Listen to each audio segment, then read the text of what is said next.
বিসমিল্লাহির রহমানির রহিম। MSDS digital স্কেলের পক্ষ থেকে সবাইকে স্বাগতম। আসসালামু আলাইকুম। আজকে আমি 60 টন ট্রাক ওয়েট স্কেলের ফাউন্ডেশনটা একটু দেখানোর চেষ্টা করতেছি।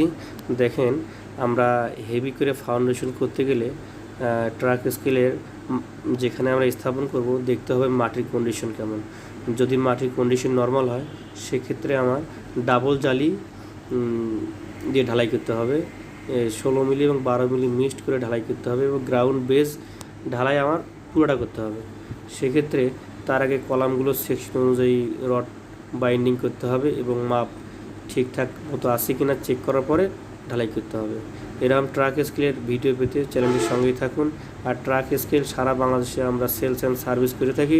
ট্রাক স্কেলের সমস্ত পাসপত্র সুলভ মূল্যে বিক্রি করা হয়। যদি সার্ভিস লাগবে স্ক্রিনে দেখানো নাম্বারে অবশ্যই যোগাযোগ করবেন। ট্রাক স্কেল রিলেটেড সকল ধরনের ভিডিও পেতে সাথেই থাকবেন।